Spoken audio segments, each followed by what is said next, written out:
I now give the floor to the representative of Pakistan. Thank you, Mr. President. We warmly welcome you, Mr. Foreign Minister, and it is a great pleasure for Pakistan's delegation to see you presiding over this meeting. We also thank Special Envoy Mr. Geir Pedersen and Director OCHA Mr. Ramesh Rajasingham for their comprehensive briefings. Syria stands at a pivotal juncture.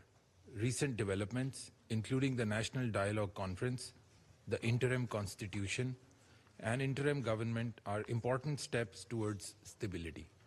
We look forward to the formation of a transitional parliament and a representative constitutional committee. Pakistan reiterates its firm support for a Syrian-owned and Syrian-led political process based on key principles contained in UN Security Council Resolution 2254. We commend all regional and international efforts towards a peaceful and unified Syria. Allow me to make 4 points. First, national reconciliation and a unified security framework are essential for sustainable peace and long-term stability in Syria. The resurgence of violence in some areas, including in the coastal regions, underscore the urgency of addressing historical grievances and fostering genuine reconciliation. We have noted the formation of the Transitional Justice Committee and express hope that it will be guided by principles of impartiality and transparency, supported by neutral international stakeholders, including the United Nations. We must also remain vigilant against terrorism and the presence of foreign terrorist fighters and groups. Second, Syria's economic recovery continues to be impeded by sanctions. We welcome the recent announcements by the United States, the European Union, and the UK to lift sanctions on Syria.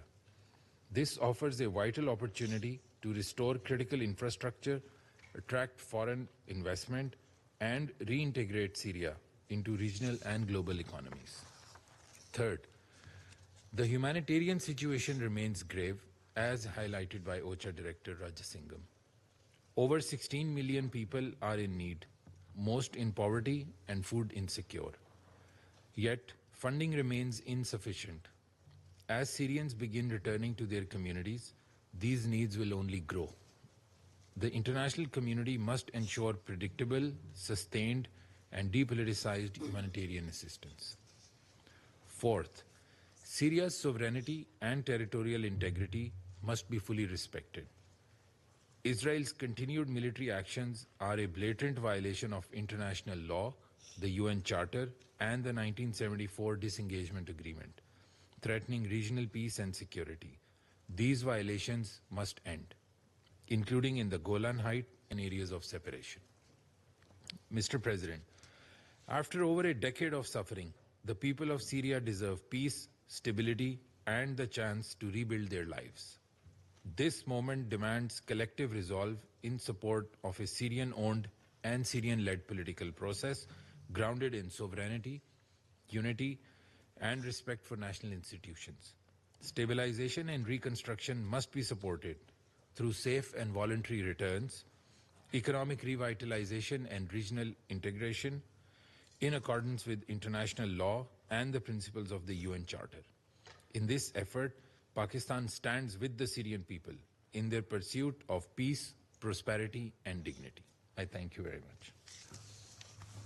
I thank the representative of Pakistan for the statement.